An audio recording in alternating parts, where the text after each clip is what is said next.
What's going on, everybody? This is Darren Wong representing the Kinjas, and in this video we're going to go over 7 common mistakes I see when people do the 6-step and how to fix them.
Alright, so of course this video is going to utilize the 6-step, so if you haven't learned the 6-step yet, be sure to check out my previous video I did on it before coming to this one. Alright, so the first common mistake I see is people getting into the crab position either when they start the 6-step or eventually while they're doing the 6-step. So the crab position looks like this. Both hands are on the floor and your feet are flat on the ground and your hips are down. So from here, you're in a very awkward position to do any 6-step movement from here. So say I want to do a hook and I want to go counterclockwise. From here, I really have to use my arms to push up to get to a hook. Or even worse, I don't even get up onto this toe and I actually keep it flat-footed, and then I'm in this weird position. So to fix this, we always want to make sure we're up here on our toes in this neutral position. So wherever you're doing your 6-step, make sure you don't get into that crab position. All right, so the next mistake I see is people reaching too far out while they're doing their 6-step. Now this usually happens in the front when they're going for the hook. So I'll show you this. When I go for this right hook, I'm going to reach really far out with my right. So if you see, my body's going to drop a little, and from here, I'm in a very bad position to control my weight with my arm. So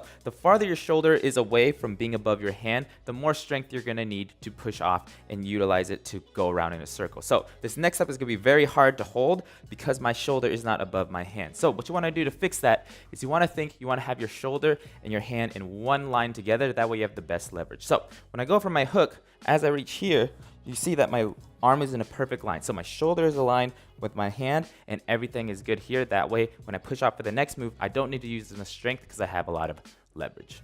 All right, so the next mistake I see is people stepping too far out while they're doing the 6-step. So this usually happens from that back all fours position. So I'll show you from here. So in this all fours position, what people usually do is they'll think that they really want to make it really big, so they step really far away from their arm. So again, what this causes you to do is have less leverage on your arm, and it's going to take a lot more strength to hold this position. So if you notice, my shoulder and my hand are not in line. So again, kind of go back to reaching too far out. This one kind of goes hand in hand. As you step, you do want to make a big step, but you also don't want to get that shoulder and hand out of line placement. So as I step here, I'm here, and you still notice that my shoulder and my hand are in line. So again, try to make sure this is in line versus doing this. All right, so the next mistake I see is people either using 2 hands too early or trying to utilize both hands while they're doing their 6-step. So this usually happens in the front or in the back, trying to get to the front. So as I'm trying to get to the back, some people will start putting down both hands because they think that they need the extra strength to hold their body up. So they'll do this here. So from this, it kind of looks very awkward when they do this. And then also what I see is people, when they come to the front, they're trying to rely all on their arms and not putting weight on their feet. And they try to do this, and then it's very awkward to get to the front because their arms are in the way. So what you want to think is you want to keep it on one arm until you get to that all fours push-up position, and then you want to release back to one arm. So if I'm going counterclockwise, I'm going one arm, both arms, then I come back to the front, one arm, still one arm, okay? So the reason this usually happens is because people are really trying to rely on their arms to take the weight, but this is a very equal distribution between your feet and your arms. So make sure you're always distributing your weight between one foot and one arm until you get into that back. That way that you're on both arms and both feet. All right, so the next common mistake I see is people not stepping far enough to get back to that front position. So if I turn this side here, what I usually see is people will take a small step here. So again, like I explained in my 6-step video, you want to step past this line, but instead people step behind it. And then when they come in to do the next step, their body is a little bit behind their arm, which is going to make it very awkward to get to this back to neutral position, and they have to have this crunch position to kind of push themselves back up. Okay, so I'll show you this again. They step, if this is my line, they step a little bit behind it, and that way their body is behind their arm, which makes it very awkward. So what you want to do is you want to imagine that line and make sure we're stepping past it. That way when we bring our leg in for that hook, our arm is behind us and our body's in front. That way we're in a much better position to get to this neutral position. All right, so the next mistake I see is people not keeping their hips level while they're doing the 6 step. So this is either caused because their feet are going flat, which causes their hips to drop, or their hips are going up because they're trying to counterbalance their weight because their arms or their legs are in a bad position. So weight dropping or your hips dropping is usually caused by a flat foot. So usually this happens in the hook. So they'll go flat here when they hook, and it causes their body to go down. Okay, now when they get to the back, that's where the hips come up kind of happens. So they'll either step too far away from their arms here, which causes their arms to be in a very bad position. So they're almost counterbalancing it, because if their hips were low, it's a lot more weight on your arms. So they put up their hips here, and it's because their arms are not in line with their hands. Okay, so from here, I'll go the other way just so you can see this. They'll either go here and they'll go flat-footed again, which makes their hips go down here. So instead of being up here in a good position, they're down here because they're flat-footed. So to fix these problems is whenever you're doing a hook or you're coming in for that hook, you want to keep on your toes and sit on your heels. So from here, I'm going to still sit on my toe here. So I'm still up. Notice I'm not this, and my body didn't drop. Now, if I turn to the side, when I step back, I want to make sure my shoulders stay in line with my hands so I don't take that big of a step back. So I still go back to the corner, but notice even here, my right shoulder is still above my hand, and when I reset, my left shoulder is above my left hand. Now I'm in a better position to hold my body so I don't have to do this with my hips. Now, I'll just show you, just going the other way just so you can see this. When I step here, I want to make sure I'm still on this toe, and I want to sit on my heel. So don't go flat. I want to make sure I come in and sit on this toe, which makes my body in a better position. Now from here, of course, don't go into that crab position where we go here flat-footed. Again, you want to stay on your toes and sit on your heels, and that way we're up in a good position. All right, so the last mistake I see is people trying to go too fast before they have the technique down.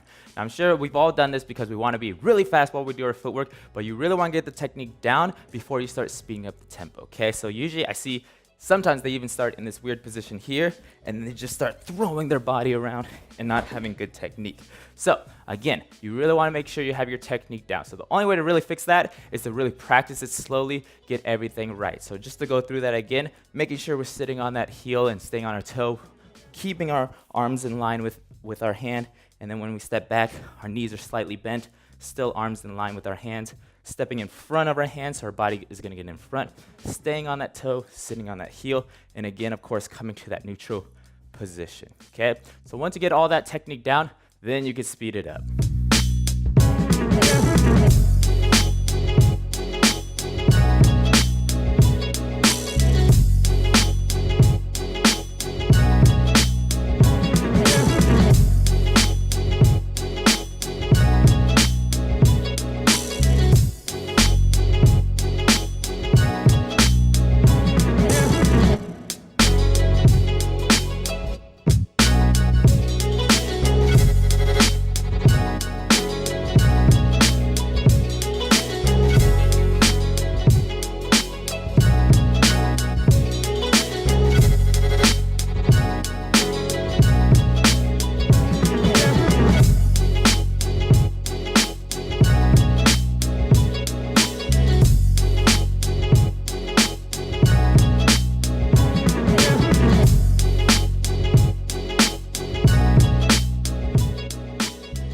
Alright, so that's it for this video.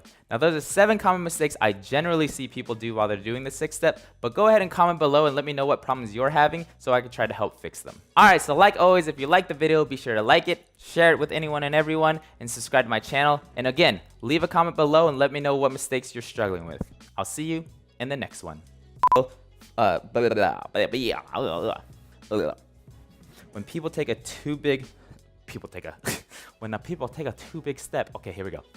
Dropping is usually when I get into this hook. Alright, so the next but what you're doing, you're having be sure to